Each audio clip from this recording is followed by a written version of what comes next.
Welcome to another Delco Stories edition, and I finally got one of my bucket list guests here. Chief Dave Madonna at Prospect Park, thank you for joining me today. My pleasure. Thank you. It started with just a random, I want to interview the chief, because I've been a fan of your social media work for a long time. Thank you. Really have. And I appreciate that. you're the guy, huh? Yeah, You're the guy that's the fan. You got more than one. How many followers you have now? I didn't look it up.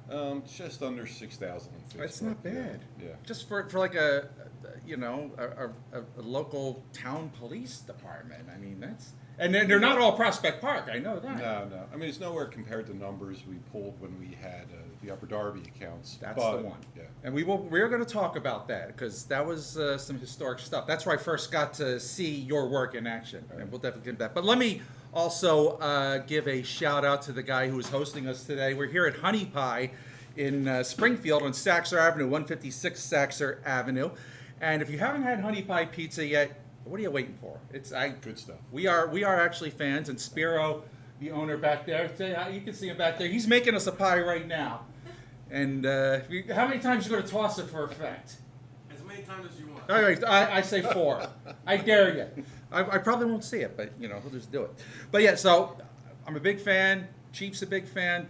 Check him out sometime. Hunnypie, 610-990-6990, 156 Saxer Avenue in Springfield. You'll see their pie in a little bit when they bring it to the table. We'll show it off. But let's get into your story now. Okay. All right, you are a Delco guy from the beginning, right? Born and raised. Okay, Yeah. Whereabouts? I was born Drexel Hill. Okay. I was born in Drexel Hill and left Upper Darby, Drexel Hill area in 2001, settled here in Springfield. Never left Delco. Never left Whereabouts in Drexel Hill?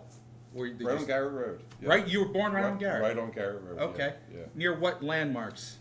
So our original home was at Garrett and Hillcrest, and my father, who was a physician, actually moved his practice right up the street, Garrett and Fairfax. Okay. And, his office was located in the home, so it was great. Yeah, got to see my dad a lot. In relation to, say, Bonner or the Wawa? 2 blocks away. From 2 blocks from Bonner? Yeah, Okay. 2 blocks in the Drexel Hill. Gotcha. Did you go to school in Upper Darby? I went to St. Andrews. Oh, okay. Everyone asked what my parish was. That was my parish. Well, I you know it's have a big Delco question. You have to, yes. Went to Bonner and Okay. then attended Villanova. So 16 years of Catholic school. Uh-huh. You laugh. There's some stories There's a lot there. Yes. There's a lot, yeah. So we know where you grew up now. So you came to Springfield 2001. Yeah. And now, when did you start, when did you decide first that you wanted to be a cop? That's a great question. So my first job was in Gimbals on 69th Street. Oh my gosh. Way back. Yeah. Okay, yeah. When Gimbals still existed. Mhm. And so I started by carrying mattresses and air conditioners out to people's cars. And I took note of the loss prevention people, the security people in there, and it had an appeal to me. Mm-hmm. So I kind of segued into that within Gimbals, and it gave me a little bit of a taste of law enforcement. But I think, really the credit, they never loved me doing this job, but the credit goes to my parents because they instilled, certain priorities in my brothers and me growing up, and I think we had a pretty strong sense of right and wrong, and I think I got my work ethic from my father, who was a physician, who really worked and served the public so well in his role, and I think I learned compassion from my mother, and I think those two things kind of blended well for me in the law enforcement sector, and at first they weren't thrilled about me being a cop, but it's what I love doing. Yeah, and I love serving the public. Yeah. So what year did you go to the academy? So you say you graduated Villanova. Did you go right to the academy from there? No, I didn't. To be honest with you, I kind of avoided the whole law enforcement thing for a while. I thought, maybe there's something else I could do before I take a job where I'm putting my life on the line. What was your degree? Political science. Okay. Yeah. Pre-law. I was looking to maybe go into law school. Gotcha. So still centering myself around law, but looking to see what else I could do with it. And then, back then it was very difficult to become a police officer. So once I started testing, I spent years on hiring lists for different different townships. Okay. And then finally Upper Darby called my number, and in 1995 I went to the academy. 95. Yeah. Okay. So how many townships do you think you tried? Over 10? No, maybe not over 10, probably closer to 5. Okay. But back then it was so competitive.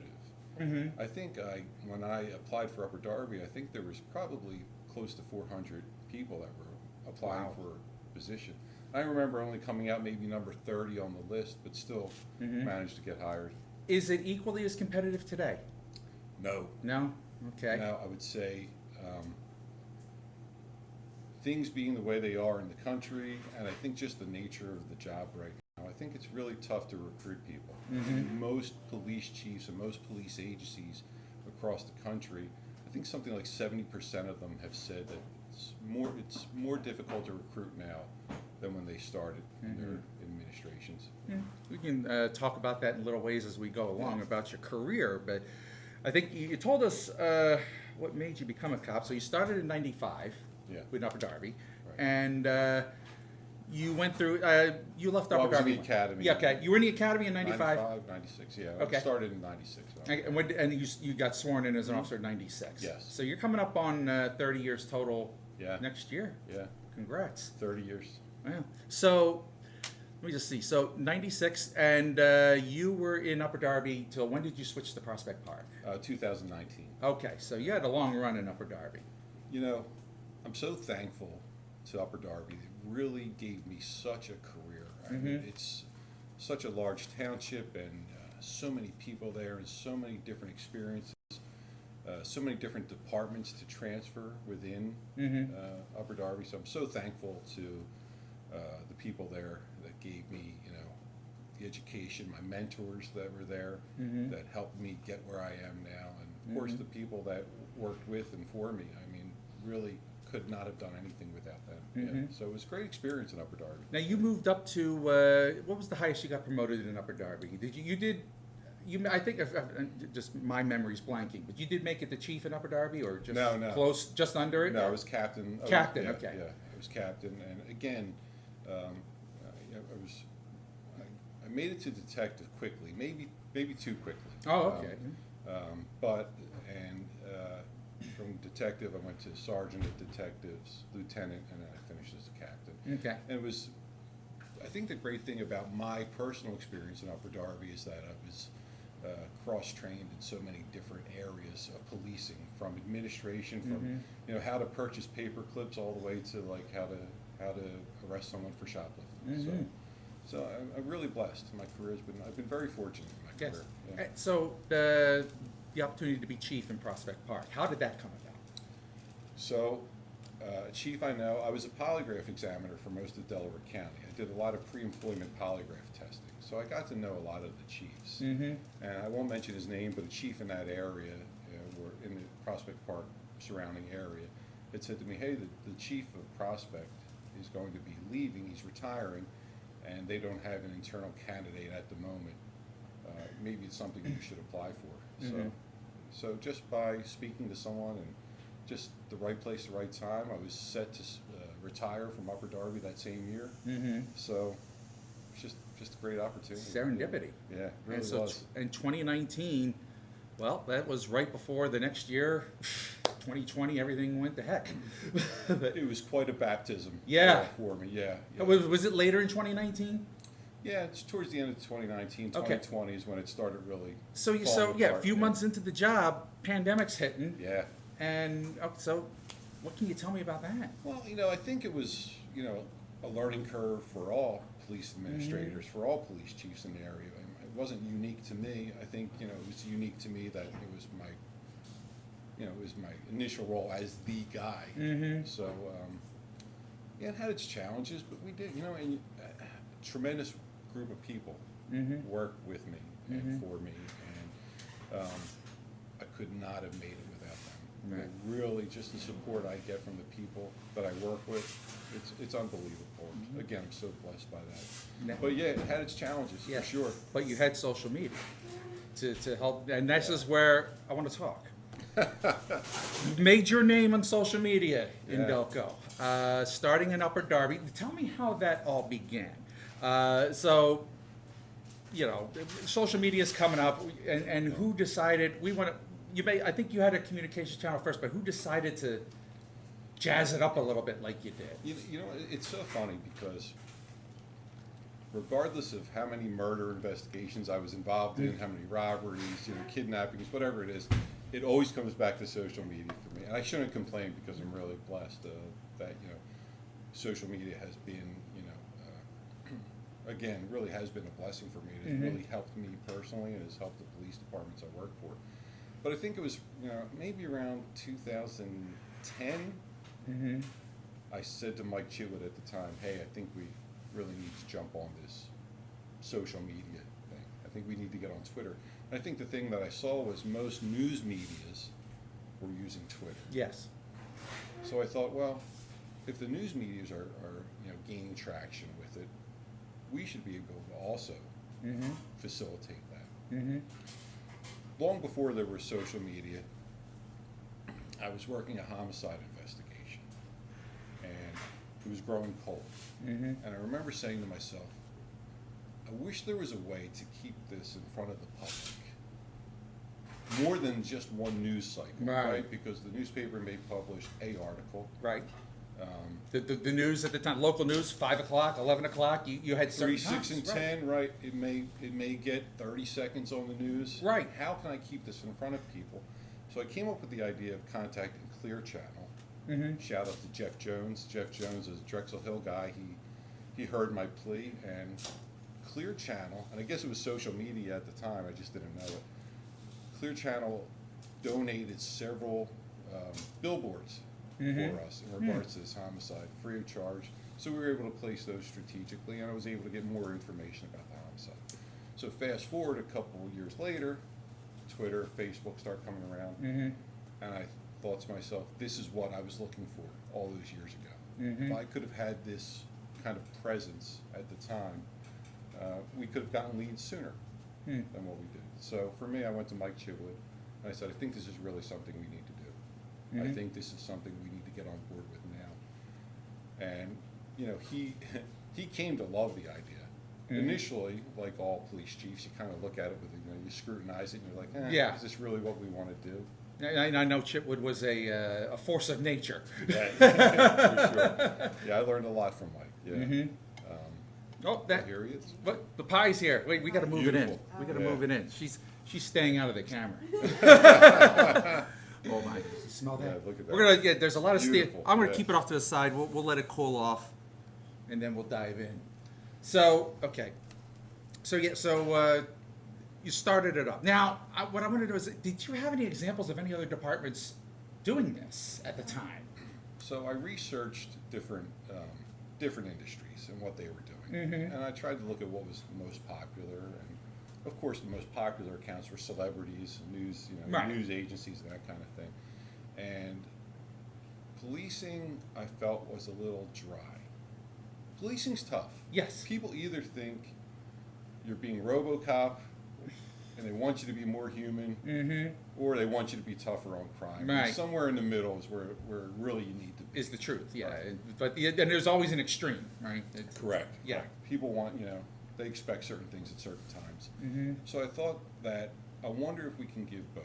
I wonder if we can show some humanity, but also show that we're doing the job. It's free marketing. It's absolutely free. There doesn't cost anything to start a Facebook page. We should be able to capitalize on this. Tell them I'm not home. It's live. We do it. So go ahead. No. So I tried my best, and every cop will tell you there's so much humor within law enforcement, and we don't normally share it because some of it could be inappropriate. Right. But cops will tell stories at parties, at the local bar to their friends. They're always sharing humorous anecdotes. Oh yeah. Yeah.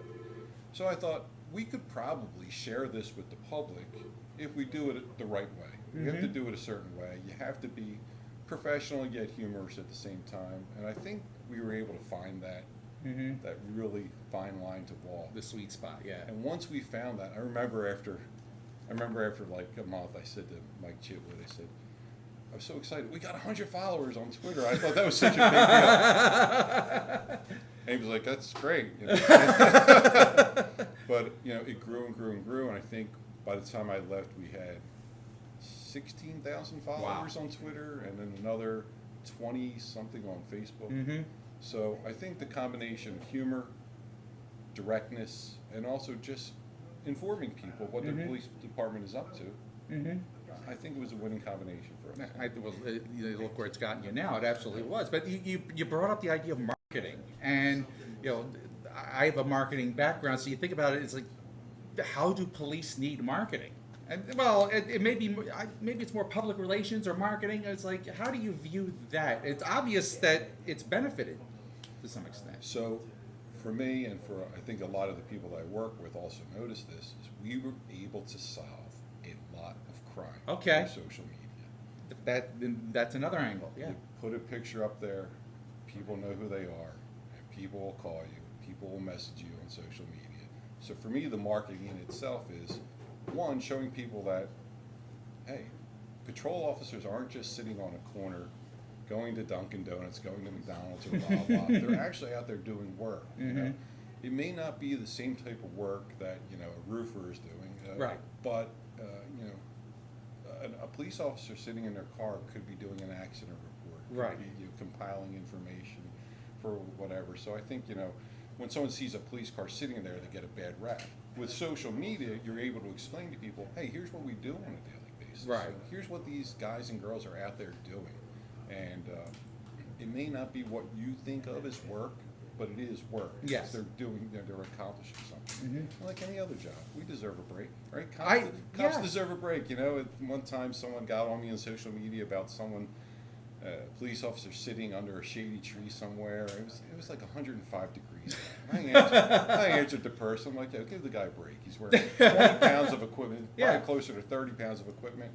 He's just trying to catch a break from maybe an accident or whatever. Yeah, so cops friends, put that in perspective for me a long time ago. It's like, why do you always see all the cops at Wawa? It's like, well, where else are they going to, get They gotta something to eat eat, somewhere, right? right. Or use the bathroom. If you're doing an overnight shift, that's what's open. Look, and I'm under no illusion that we do everything perfectly. I mean, listen, there's always room for improvement.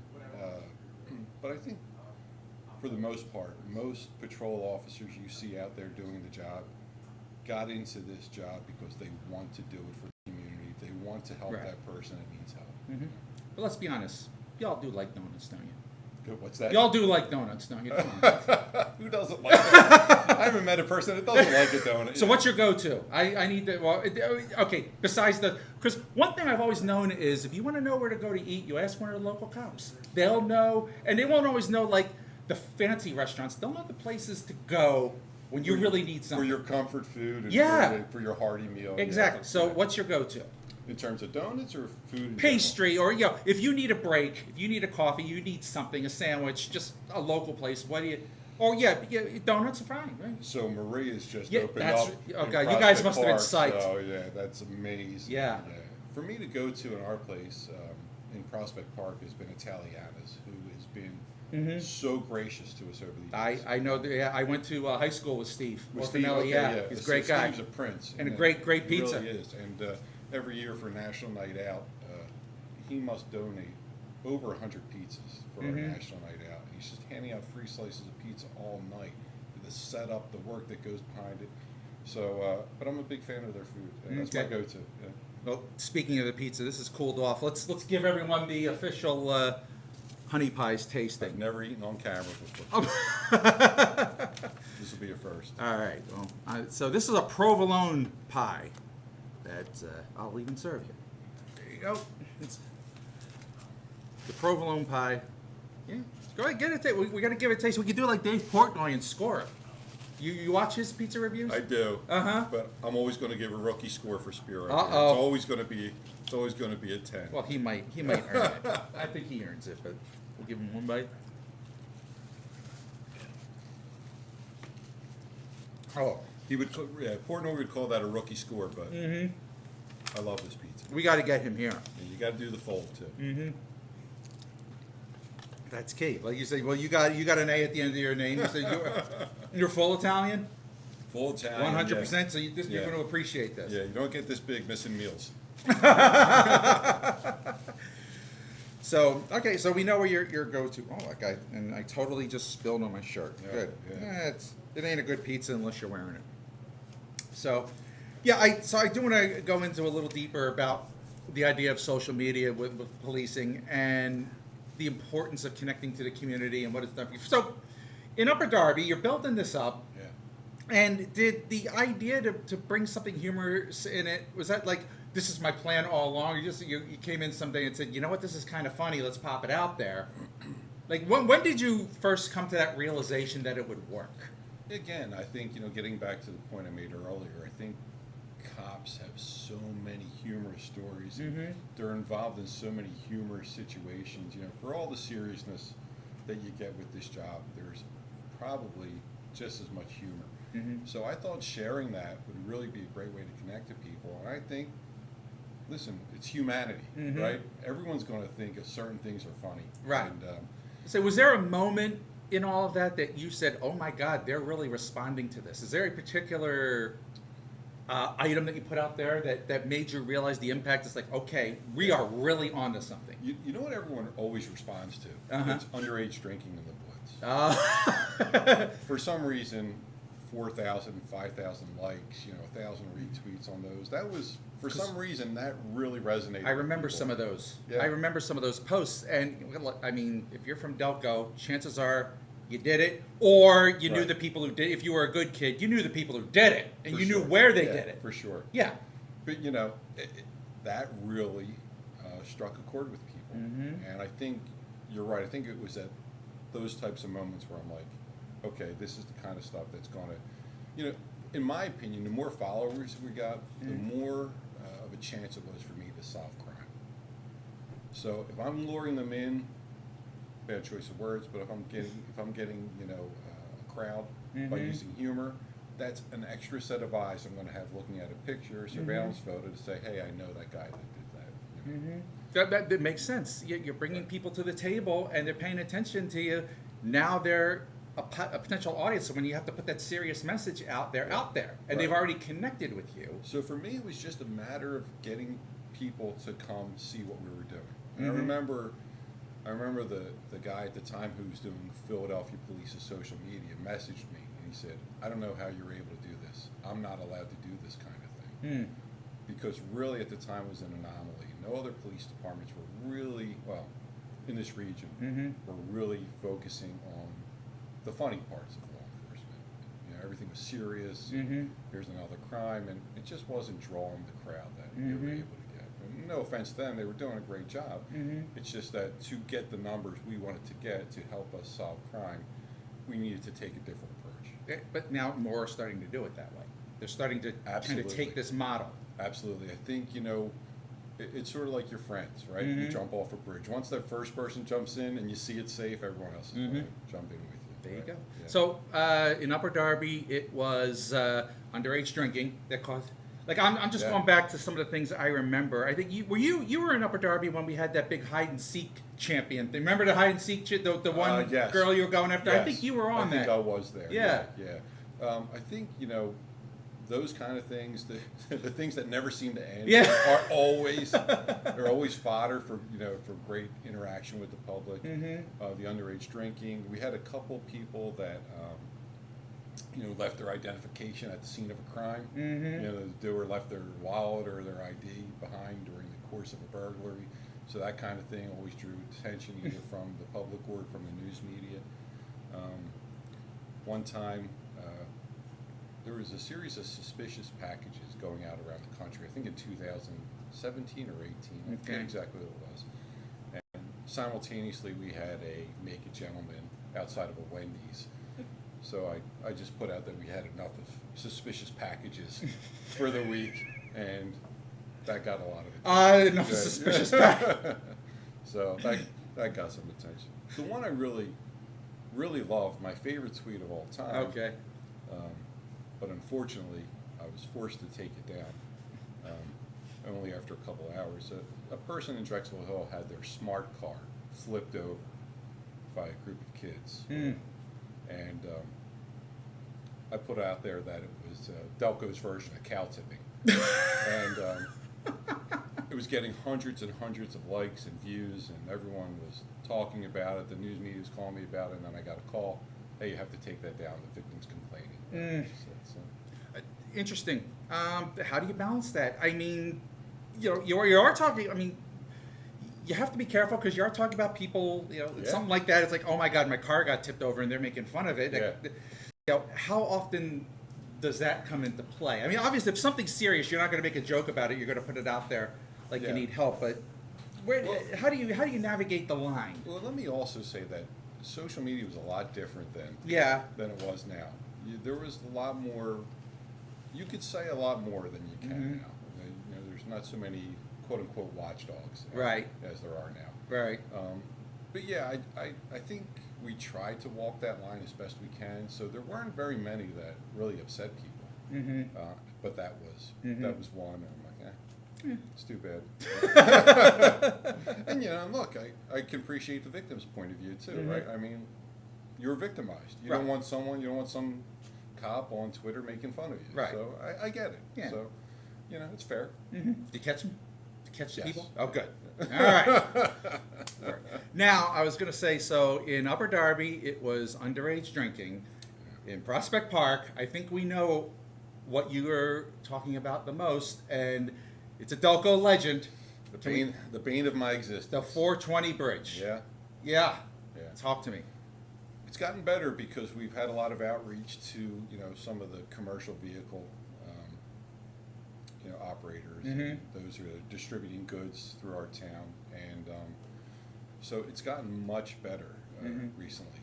When I first got there, it was almost on a weekly basis, and when a truck strikes the bridge, most times they can just back out, and it's really just a minor inconvenience. We have to halt traffic for a couple minutes so they can back up. And they're not actually striking the bridge. There's a strike beam there that they hit first to safeguard the bridge.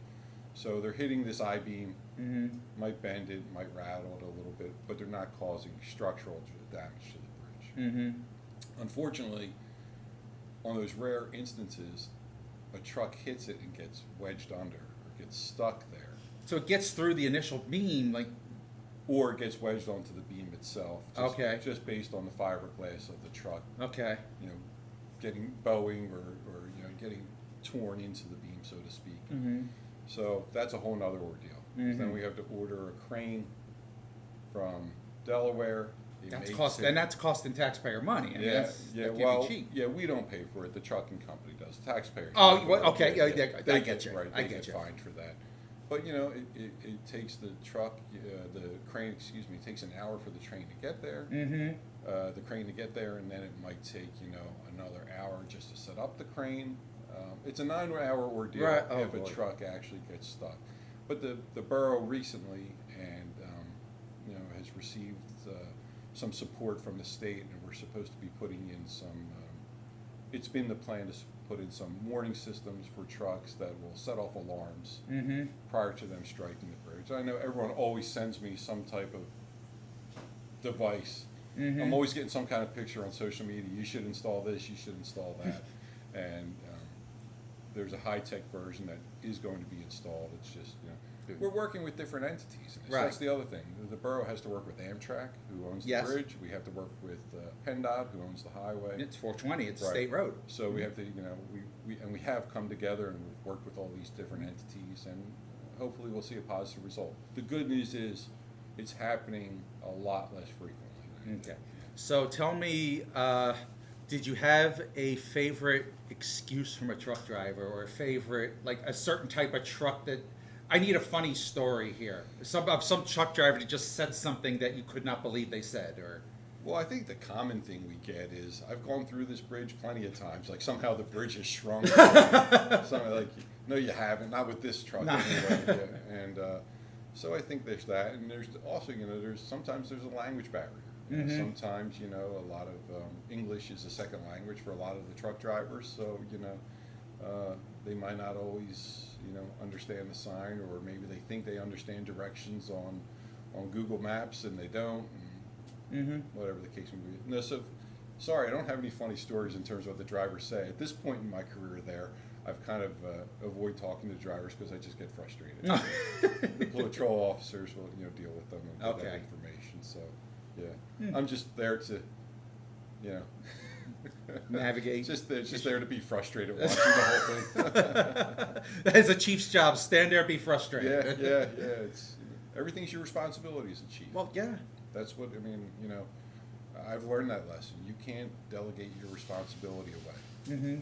You're the person. So, is it fair all the time? No, it's not fair all the time. But it's what you get for having the rank. Right. You're responsible. So I'll mention a couple stories I've seen recently on your Prospect Park page. I don't think this one's necessarily a funny one, but I think it shows the humanity. It was like several months ago. You put out a story where you had to respond to a household, and there was a challenged individual there who was having a meltdown, and they were having a meltdown because they wanted a McRib sandwich, which on the surface looks like a funny thing, but I think what got me is that the officers recognized something, that there was a mental health issue here, and they responded to it in a different way. And basically, if a kid's in that state where he has challenges, a meltdown's a serious thing. I'm a big mental health proponent in my life, and I have some understanding on some level of it.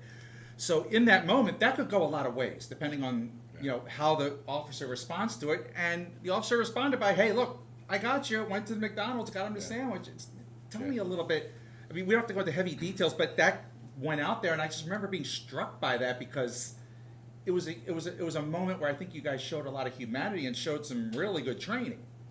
If you have 10 police officers go to that call, it could be handled 10 different ways. Right. And all of them have some validity to them. Our officer in particular was Sam Willis. Catching that hook, right? Knowing what that hook is to get somebody to really cooperate with you and just accomplish the mission, which was a peaceful resolution. He recognized that. He's a very young police officer, so I was so proud of him because that's something where a veteran officer would probably takes years of experience usually to get something like that. But and even if you talk to hostage negotiators, crisis negotiators, you're trained to listen to that one thing that the person wants, and the question becomes, can I deliver that to the person? And in this case, Officer Willis said, I can deliver this, and I can get a peaceful resolution out of this.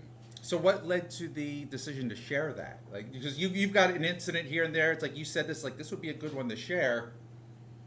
I think my decisions to share things, I think at this point, they kind of come naturally. I kind of know what the public is, wants to see and wants to hear and what they like. And, but I thought it was a really intelligent piece of police work, right? Yes. A lot of people might say, big deal. You told you wanted a sandwich, you went and got him a sandwich. What's the big deal? But when you're under duress as a police officer, when you're going into a volatile situation where people are screaming and there's lots of chaos, it's hard to think clearly. So I think Sam at that point, not to over exaggerate it, but for him during the madness, during the chaos, to hear what that person wanted, knew that he could deliver it and get a successful resolution. I think it was a home run. It was a great move. Yeah. And I think a lot of people responded to it because Right. There's a lot of people knew this kid as well because the neighbors obviously knew him, and I think they really responded to that, and I think it showed them something. I think in terms of me sharing it, I thought to myself that if it impressed me as a chief that's seen a lot over close to 30 years, I think also the public would appreciate it. And I think also the public like you. We understand the state of mental illness, emotional well-being in our country today. It's probably an underserved population, and if we can accomplish the task without injuring someone or getting injured ourselves, Right. what a win. And you're probably the ones that are going to see some of the worst of it. I mean, because if it escalates to that level and you're getting involved, I mean, you're seeing the worst of it, and Right. that's for somebody who's in your line. And like you said, when someone's in duress, you've got to make a decision. And I think that's what a lot of people don't, when something goes wrong, they're certainly going to blame you and they're certainly going to make it a thing. And maybe right or wrong, maybe they have a point in whatever individual situation, but that's a tough decision, right? Yeah, I know a lot of officers who are great under pressure, and in spite of what the calamity that's going on around them, I've seen some police officers really rise to the occasion. But I would say they may be, that may not be the norm. I think a lot of police officers, when you're worried about your safety, you're worried about other people's safety in there. So to also think about a successful conclusion, like a McRib sandwich, it's a challenge. I think it's a challenge for any human. Yeah. And even police officers who see it on a regular basis will tell you that what worked for this person may not work for this person. Right. And there's all types of, cognitive disabilities and all types of emotional illnesses. So you just have to know what's going to work in different scenarios. Yeah. I think I want to bring up one thing because it was such a touch point of the time in the pandemic, and because I remember you specifically, and I'm going to bring up the George Floyd matter. But what I remember about it is that you made a statement on social media after that and really went into some of the details of. I don't know. You didn't really. I certainly didn't defend the action, but in the moment, I think you went into some of the details. A, what an officer's face. B, what they should do. In that, I mean, do you remember? What do you remember specifically about that? What I remember about that message that I put out, and I know there's all kinds of opinion on the George Floyd issue, and I realize that some are more valid than others. For me, what I saw is that once you take a person into custody, that person is yours. Hence the word custody. They're almost like your child to a certain extent. So I personally, as a police officer, try to take great care when I have that person in handcuffs, knowing that they're mine now and I have to safeguard their well-being. And I think one of the things that I personally didn't like about that incident, that scenario, is that once that person's on the ground and handcuffed, you have the responsibility to put that person in a position where they can breathe better, and or make sure medics are coming in an expedited manner. Prone on the ground with someone on top of you, the placement of the knee for me is secondary. For me, it was the actual position of the body needs to be, and it's something we're trained actually. Do not leave someone prone on the ground handcuffed. It causes a restriction in breathing. So if you can, at some point, move them to a location and or a position where they can breathe better, that's job number one. So I think, we just need to, it's tough for cops. Yeah. It's a challenge because you have a guy, and not in the Floyd case, but sometimes you have a guy that's ready to kill you. Right. There's a lot of cases like this that are different. And right. It's a common thing. There might be a person that wanted to assault you 5 minutes later, and now you have to care for them. As human beings, that's tough to shift that gear, right? Right. It's tough to be one cop one moment and then be the caring cop another moment.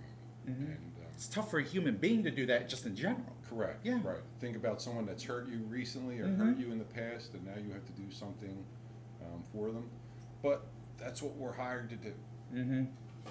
That's what you're supposed to do as a cop. In a perfect world, unfortunately, that is what you're supposed to be doing. And if you can't deal with that, I don't know. Maybe you should get some help with that, some training. Well, I applauded you for putting out the message in a humanitarian and in a human way. And I think what struck me is that you really tried to open the eyes to the public as to what a situation like that entails and what you brought up what training is supposed to be employed there. Yeah. So. And in spite of all the training you may receive, we train in jiu-jitsu in my department, and we're big proponents for knowing how to defend yourself properly. But what people don't, I think the general public doesn't realize is that there's no pretty way to take a violent person into custody. I mean violent. I mean swinging wildly, spitting, kicking, wanting to hurt you.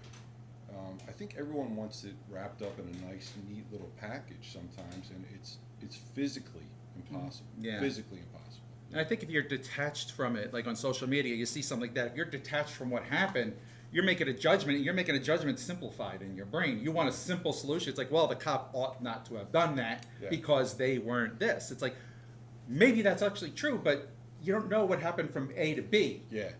I mean, certainly, you have to. There's always edited video Right. on these things, and you don't always know the full scope of what's Right. going on. And obviously, sometimes the full scope gets worse. I would say to anyone, if you want to know the difficulties of this, try putting handcuffs on someone that does not want to be handcuffed. I want anyone to try, and if it's someone that is stronger or perhaps on some type of narcotic that's giving them some type of excitability, it's a serious challenge just putting handcuffs on someone. So try it. That's all I can say to you. And it's, God, I would have had a good idea for a video here. We could have tried putting Spiro in handcuffs and see what happens, huh? Bring my handcuffs. Well, you got a stash back there. But getting back to what I was saying earlier, look, there's always room for improvement in law enforcement. We're not, Right. we're not perfect, but the men and women who are on the street at 3 o'clock in the morning, dealing with violent predators or violent persons who may have some kind of cognitive disability or they're emotionally unwell. Some nights they're fighting for their lives, and I have a tremendous amount of respect for the men and women that are still out there. I look at my career and where I've come, and I wonder how a young Dave Madonna, first-year police officer, would have fared in today's environment. And I'm not so certain. I mean, I think I would have risen to the challenge, but I'm not so certain that I could have faced the same challenges some of these officers are facing right now. And it's just, over the years and my age and just seeing what they're going through, for the amount of support law enforcement gets in this area, which we get a tremendous amount of support from a lot of people, and I'm not negating that at all. But there's also a tremendous amount of hate. And to see what they're going through, I applaud every man and woman that puts on a uniform, that's working a midnight shift, handling a 5-car pileup somewhere, that takes a couple hours to finish a report. There's a lot that goes into being a cop, and it's an unfortunate thing that Hollywood has portrayed law enforcement a certain way. I want you to go anywhere and see if you can get DNA in a half hour. I want to see where that lab is. Wait, you mean it doesn't work like a Law and Order episode? It does not, unfortunately. But it's well known to be called the Hollywood effect for a certain reason. And so, but I think with social media, we're getting that message out. Hey, this isn't what you think it is. Right. And again, always room for improvement.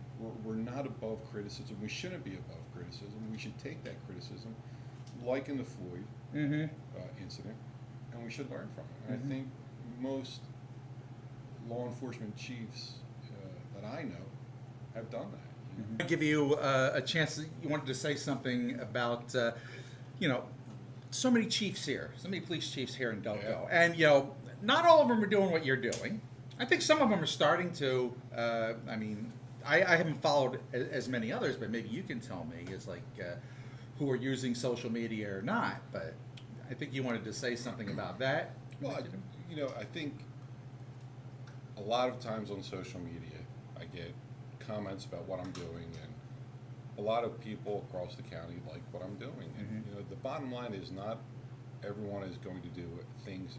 As a matter of fact, I think a lot of police professionals and police officers probably cringe a little bit at social media. They don't always like the attention that it brings, or they think it's just that, it's just cringy. But I think the thing is, just because a police officer, a police agency, or a police chief isn't doing what I'm doing, doesn't mean they don't care. I mean, we have so many professional police executives in this county who are absolutely fantastic leaders, and just because they're not putting out their personal message on social media doesn't make them any less of fantastic leaders. I mean, I know every chief in this county, can say to you, every one of them cares about their community. Every one of them is out to do a great job. So I applaud all the chiefs. I applaud, like I said earlier, I applaud everyone that puts on a uniform and is willing to work weird schedules, Christmas, Easter, every holiday, you know. If you're willing to do that, I mean, you get instant respect in my book. All right, you ready for the hard-hitting questions now? Let's do it. Oh, yeah? I don't know if you know what you're getting into here. This is the 60 Minutes Mike Wallace, where I try to trip you up. I like my chances. Okay. But this is what I like to call 5 Delco questions. This is to determine your Delco cred, of which I know you have it, but... We'll see. But if you pass this test, it's the first question's easy. Okay. First question is, is it a creek or a crick? It's a crick. It's 100% a crick. Absolutely. It will always be a crick. Okay, but this is designed. So, where did you play in the crick as a kid? You had one near you, right? Yeah, in Nailers Run, but my friends and I always seem to go down to Hoffman Park. Okay. Yeah. So that was what, the Derby Is Creek? that Lansdowne? Yeah. Okay. Lansdowne area. So what was going on down there? Well, there may have been a rope tied on a tree that we would swing on. Okay. We would not go in the water. We would just hopefully make it back to land on the return. Well, it's not deep enough to do a dive or anything. No, I don't think I was going to dive in there. No. You know, we did some fishing, of course, like, rock throwing, that kind of stuff, all kinds of, whatever it is young kids do. So, did you ever miss with the rope and have to come home with, like, crick water all over your clothes? I did see someone miss, and... oh, you saw someone else miss? Oh, yeah. Okay, and what happened? I never swung again after that. Was that bad? He talked you out of it? Well, I think he may have fractured his leg now. Oh! So that was that. Okay. Yeah. Thank you. Let's move on. Okay. Do you go to the beach or do you go to the shore? Go to shore. Shore. Okay, so this is designed a certain way. The shore is the Jersey Shore, or the beach is. I like to think the beaches are Delaware. Okay. So, but you're a Jersey Shore guy. Jersey Shore guy. Okay. Yeah. Which one? So recently converted to Ocean City. Long time Seattle person. Oh, okay. Yeah. What made you convert to Ocean City? Grandkids. Oh, okay. 4 grandkids and 1 on the way, so the amusements and just able to find something that we really enjoyed going to. Okay. Yeah. Now I know a lot of your fire brothers and sisters go to Wildwood, Yes, and I they know do. a lot of the policemen. Did you ever go down there? Is that? I visit, yeah. Okay. I visit especially North Wildwood, loaded with cops and firemen, and I really have a lot of respect, and I love all of those guys, and I just would rather not be with them on my time off. Yeah, cops or grandkids? I'll give you that one. I'll give you that one. All right, third question. Where's your favorite place to hang out when you were a teenager? We all had one in Delco, right? Yeah, so for my friends and I, it was in and around the area of the Playhouse Bowl. Okay. Playhouse Bowling was our spot. There was the 7-Eleven next door. There was trolley tracks behind it. Was that the All Garrett kinds- Road? Yep. How long ago was that there? It's still there. It's still there. Okay. Yeah. Maybe I'm just. I was up Garrett Road yesterday. I just may have blocked it out. But All kinds of attractive nuisances for young people. So Oh, boy. at least there used to be. Yeah. so, how many times did you get called there as an Upper Darby cop? I mean, We were there frequently. Yeah. Uh-huh. Especially when I first got hired, we were there frequently. yeah. Yeah. Just. One of our special checks at the time. Yeah. I'm talking back in the the late 90s. Okay. Yeah. Well, this is inspired because my hangout was the McDade Mall because my mother was the manager there for 30 years, so that mall practically raised me, and that's where our teen hangout was. Yeah. I didn't know if you crossed over to the No, McDade we- Mall. Or, Yeah, I spent some time in the McDade. Oh, you Mall. did? Sure. Okay. Yeah, absolutely. You ever get kicked out? Maybe. Maybe. I don't Do we know. need a lawyer here for that? Listen, at my age, the statute of limitations is well gone. We don't have to worry about that. I should ask you this. So, wait, favorite story you remember from the McDade Mall? Was there anything you liked to hit when you were there? Probably the pizza place or the hot dog place, Yeah, or the arcade. What was the name of the pizza place in there? Well, the It was, Italian Delight. Italian Delight, Uh-huh. right. Yeah. The Sicilian pizza. Oh, Right, that yeah. was good. Yeah, it was good. Yeah, that Yeah. was a favorite of mine. Yeah. Okay. Yeah. Gotcha. And the bazaar, too. We would go to the bazaar. I mean, nothing replaces the bazaar. No, you smell the cinnamon buns and the Bernie's pretzels. The pretzels, I mean, there was a silo in there. That We used to check out stereo equipment in oh silo. yeah, I remember that. Oh gosh. All right. This is probably an easy question for you as a cop, but all of us in Delco, when we're out at the bar at 2 a.m. hits, we all want to go out and get something to eat back in the day. Or where did you used to hit? Where was your 2 a.m. eating place? For me, it was the Denny's on Baltimore Pike. I remember it. Yeah, the Denny's on Baltimore Pike, and we would have, we would get one of those large booths, and there was just a bunch of us, probably up to. Causing a ruckus, right? Sure, let's go Yeah. with that. Yeah. Let's go with that. Hey, but okay, moons over my hammy or a grand slam? What were you going for? Oh, Grand Slam. Okay. Every time. Yeah. You need the pancakes. You need the whole deal. 100%. Yeah. Okay, good. Now this was a question I inspired by McDade Boulevard, and so McDade Boulevard was if you could own your own business. Say you couldn't be a cop anymore, and I'm going to actually move this to Chester Pike since you're in Prospect Park. If you couldn't be a cop anymore, and they give you a building, so you can run any business out of this. We'll take care of the zoning, run any business out of this. What would you do? Part of me thinks I'd be a good bartender, and only because not so much I like the drunks involved in that scenario, but for me, I love speaking to people. I love talking to people. I like getting to know people. I think it's been for me, it's been the best part of my job is getting to meet all types of people and getting to know them. And for me, don't ask me to remember their names all the time, but certainly interacting with people has been something I really enjoy doing. So I'm going to throw this question past you for fun because you talked earlier about the Hollywood influence on police. Yeah. Right? You must have a favorite cop movie or cop show, right? Generally speaking, I hate them. Oh, right. Yeah, because I think Lethal Weapon. and my wife. It's not realistic? And my wife doesn't like me watching them either because I say that's not going to happen. That wouldn't happen. That's and it's hard for me to suspend reality, I guess, for that short of time. But I will say that I really enjoyed True Detective, the first season of True Detective. Okay, that was who was in that? McConaughey and Harrelson. Oh, okay. Oh. Fantastic first season. And the reason I say I liked it is because, there was certainly a dramatic effect to it. But if there's one scene where they pan through McConaughey's apartment, and there were certain textbooks in that apartment that I personally have read as a law enforcement officer. So give it a little element of reality. Yeah, I think there was lots of detective books in there that I personally have read. And, You ever pick up any tips from watching one of those shows? No, but a lot of the reality shows and interview shows like Letterman back in the day, and to a certain extent Survivor, they're interview shows, and I really enjoyed interviews and interrogation. Interesting, because you're going through one now. Yeah, in a sense, right? Yeah, a lot less pressure. Yeah, I would think so. Where were you on the night of? I was just trying it out to see if I could do it.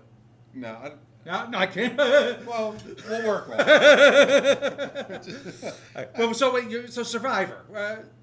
How did that? For me, it was listen. I know it's reality TV, and I know it's not the same as having a homicide suspect in a confession room, but certain inflections on Jeff Probst's voice I would use. It's interesting. Yeah, and it's not so much what he was saying, but how he was saying it that I would pick up on, and feels like it's more subtle, like a subtle art there. Because he's interrogating people in a different way. When you interview someone, the fact of actually trying to get someone to confess to you or trying to tell you the truth, it's a nuance, right? It's very nuanced. Like you can't be an overbearing person that's beating down on the table and demanding something from somebody. People want to tell you the truth, and if they're willing to speak with you, and if they've told you that they are ready to speak with you, there are certain ways that you have to portray yourself, to help with those interviews. So it's not like Law and Order where they just get them in the room and they just get in their face. No, I'm not going to tell you that doesn't happen from time to time, but for the most part, you're interviewing somebody, right? And a lot of people in those situations do actually want to tell you the truth. They want that catharsis. They want to purge themselves of the burden that's on them. That's interesting. So Yeah, so just little nuances I picked up from different like late night television interviews, reality shows. Yeah, I never would have thought watching Letterman would influence police work in your regard, or how you approach. Again, It's kind of thing, yeah, right? again, it's not even so much what is being said or the subject matter. It's the voice inflection, the body language, Interesting. things that generate. So when you see someone saying something to Letterman and then they maybe change the course of what they said, there's something to be said about what they did there. So does the whole good cop, bad cop routine work? Um, I just that randomly came in. It's like, you know, I think the good cop, bad cop thing comes in a lot because someone speaking to you and then speaking to me, they just may get different takes on us, right? So you actually even like that's a real thing. You've actually employed it to some, maybe not as harsh like that, but No, I think certain things make certain people confess. okay. So I think it's a matter of testing the waters to see what they're willing to, what they're willing to Reading do. people, like you Yeah. have to go in and read them and see what technique might work. That's you have to be a real student of humans to do that. Yeah, I think just the other thing is just being a police officer or being a detective or even a police chief. You're speaking to thousands of people over the course of your career. So you get to know when people, you get to see little cues Gotcha. when people are, maybe not giving you the whole truth. Gotcha. But I have to say, the vast majority of people are good people. The Yeah. vast majority of people want to do the right thing. They may make stupid mistakes, and I think that's what we see a lot of in law enforcement. I've kind of given up on the idea of people being evil. I don't think they're evil. I think people make serious mistakes, and I think some people have some type of disorder which causes them to behave the way they're behaving, or some kind of terrible upbringing. So for me, it's just finding a way to communicate with those people. And look, at the end of the day, no matter what tactic we take, we're working for the victim's family, right? Let's say, and we'll use homicides for example. The victim of that homicide, their family wants answers, and you're the person that's supposed to get the answers for them. And I think that's what you have to keep your focus on. That is amazing insight. I'm gonna check one thing before. This time I'm gonna make sure. Okay, good. We're still going. All right. I'll let it here. So, before we go, I wanted to give you a chance to talk about it. You're doing an interesting event this Friday. By the time a lot of people see this, it may be over, and I may actually come get footage of it. But talk to me about the event that you're doing to meet the public. So, we love doing these coffee with a cop type things. And they're all over the nation, right? Coffee with Right. a cop has become somewhat of a phenomenon. But, it's the vernacular could be tiresome. Coffee with a cop, coffee with a cop. So there's a boba tea place that opened up recently in Prospect Park, Young Cha Tea. I'm a big fan. I love it there. If you don't know what boba tea is, you should look it up because it's a national phenomenon right now. So we decided to do boba with the popo this Friday. Sorry.